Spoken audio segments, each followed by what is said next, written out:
Hi there, this is Kristen and you're watching Flea Market Decor's weekly flea market finds, where we show you some fun videos from YouTube of things that people have found at their local flea markets. This week we have some fun linen finds and we'll be talking about the art of bargaining at the end of the video.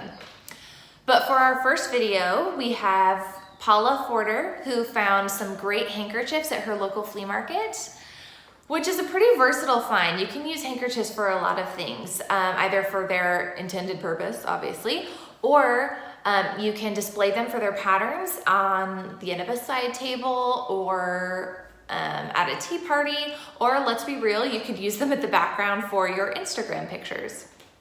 We're all looking for some fun backgrounds for Instagram, so that would be a great option. These are the hankies I got. I like this just because of the embroidery. It's only on one corner, but it's really pretty. And then this one has 4 corners all the same. And I like this because it's stitched around the white parts that look like ribbon. I like this one because it got something in all 4 corners, the same as this one and this one. And I bought these purpley things because of that other table runner that I got on my last haul. For our next video, we have another great linen find from Ophelia Vintage. She found a vintage tablecloth at her flea market, and she's contemplating putting it in her hope chest to save for a later date.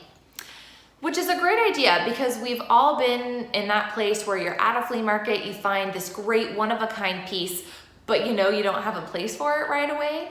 So it's smart to designate an area in your home like a hope chest where you can put things that you found at a flea market that you know you're gonna want, but you can't use right away or don't have a place for right away.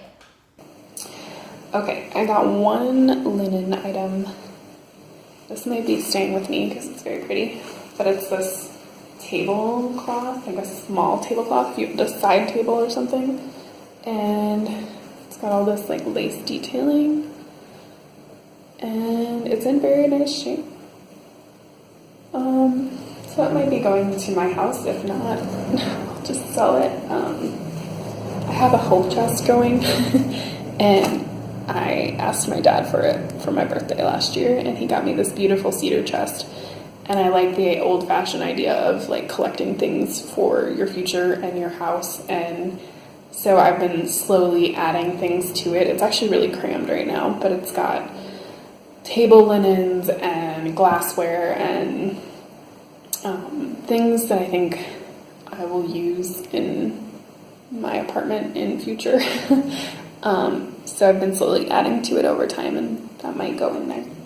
So our next find is super funky and fun. Qcknd collects vintage McDonald's glasses, which you can imagine, some of them are really awesome and fun, and some of them are totally creepy, so go check it out.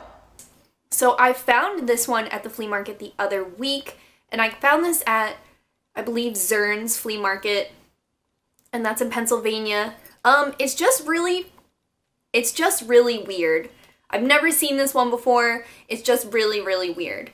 This one doesn't have a year on it, but most of them do, but this is definitely the weirdest one I've ever seen. And I've paid between $3 and $10 for each of these. I got a really good deal at Zern's. I got 2 for $5, which is the best I've ever paid. And I've also paid $20 for 2 glasses. I'm not a haggler. I don't really haggle. But when I found this glass, I'd never seen this one before, and this is the Hamburglar, but he's looking pretty freaky. So for my flea market find this week, I wanted to talk to you guys about bargaining. I have a quick story, and then I'm gonna get into my top 3 tips for bargaining at a flea market. First of all, I found this cute little box on a table for $5 collectibles, and I didn't think it was worth $5. I wanted to get a better price, so I went up to the vendor and asked for a lower price, and it did not work out, and he ended up giving me a lecture about how they have to purchase them in the first place, they have to make money off of it, etc. So I ended up putting it back and went back later that day and purchased it for full price. Just because I knew I really wanted it. I want to hang this in the bathroom, put one of my vintage bottles on here, maybe with the flower and something else fun down here. and it's got white paint on one side of it, some white pretty chippy paint, and then nothing on the other. So it's just a fun little box. But that was one of my first times being unsuccessful getting a bargain at a flea market. So I wanted to focus on giving you guys my top 3 tips for bargaining, none of which I implemented in this scenario. So if I had implemented them, I could have gotten that better price. So the first thing to keep in mind, one of the most important things when you're at a flea market, is be friendly to the vendors. When you walk into a booth, smile, say hi, ask them how they're doing. Most likely they've been sitting all day in the hot sun, they're bored out of their minds, and people have been ignoring them all day. So simply expressing kindness to these people you're trying to buy things from can go a long way in getting a better price. In my scenario, just real quick, I did not do that. The vendor was in a dark corner. He was pretty far away from the table where he was selling his things. So I just went up to him and asked for the better price. So no initial conversation for that. For the second tip, this is kind of an obvious one, but I still think it's really important.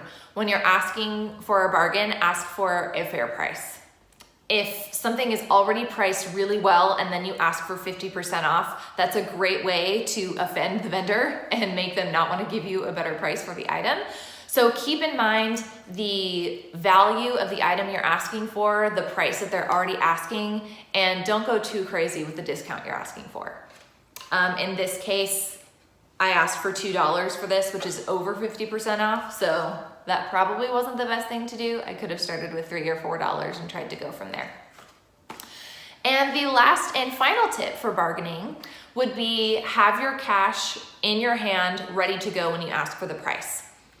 So it might be kind of a weird one, but I found just in my experience that, say, for example, those 2 flower frogs in the background, the vendor had them listed for $15 a piece. So I asked if I could get 20 for both of them. So that's $5 off each. That's a pretty good discount. But I already had the $20 bill in my hand. So when I was asking her, I was like, would you take 20 for these flower frogs? And she saw the money and said yes. So sometimes I think it's just that as long as the money is in their sight and the discount is fair, they're gonna be more likely to say yes. That way, you know, if they say no, you don't have to go rummaging in their purse. I feel like it's just a more smooth transaction when you have that money already in your hand. And that seems to work for me in the past. So that's it for my tips. Hopefully the next time you're at a flea market, you can try to implement them if you're looking for a bargain. And thank you so much for watching this week.